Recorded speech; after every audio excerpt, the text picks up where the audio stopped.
So today we're exploring another of the top 10 questions people ask about real estate. And today we're going to be talking about setting a home budget in 5 easy steps. I just added that easy part. What's this all about? Let's check it out.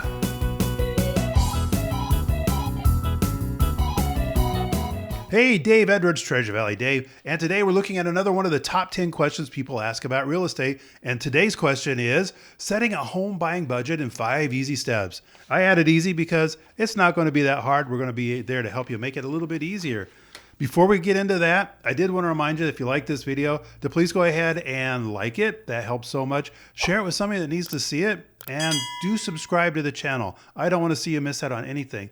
Please check out our website, www.treasurevalleydave.com. Check out that resources tab, a lot of great stuff, including all of these pamphlets answering all of those 10 questions that people are dying to know about.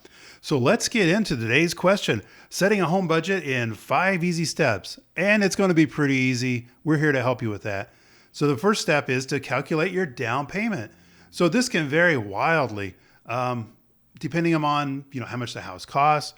Are you going to be living in it yourself from the get-go, or is it going to be another year or so down the road? What kind of mortgage are you going to get? How much do you have saved up? Part of your down payment too is what your earnest money is going to be. And that's that good faith money that we put up at the beginning of the process. And that gets counted as part of your down payment when we sit down at the closing table. Closing costs will also be taken from your down payment. And what this looks like is on the day that we close, we have the statement, the settlement statement, and it has all the debits, it has all the credits, and those closing costs are going to be part of all the debits that are being charged to you, or maybe the seller, or whichever way it goes. But those are definitely more costs that will show up at the closing, and it could have an impact on what your down payment is really going to do.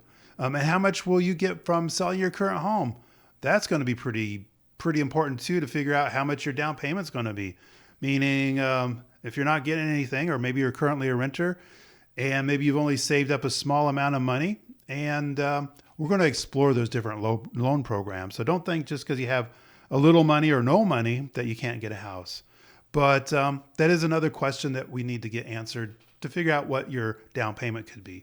So determining your monthly income and expenses is the next important step. How much income will you have? Do you have other monies coming in? Like maybe you won the lottery. Will that increase or decrease once you move? Are you moving to a better job? Are you going to be retiring? Stuff like that. And then what are your expenses? And will your expenses go up or down once you've moved? Are your taxes, property taxes going to be higher, lower? Utilities? It could be lower unless you're moving into a mansion and you came up from a small house, then it could be more. What's your HOA going to be? Is your commute going to be longer or shorter? So if your commute's longer, it's going to be more gas, more expense. And are you going to have a larger, smaller mortgage payment than you have right now, or rent? The next step is also going to be to get you pre-approved for a mortgage. And so this is where you want to talk with a trusted lender and to find out what you're comfortable with as far as your monthly payment in light of all these other things we've talked about with your expenses and your income. And you may want to put down more to get a lower payment, or you might want to put down less and have a higher payment, depending on what your individual needs are. But your trusted lender is going to walk you through that process.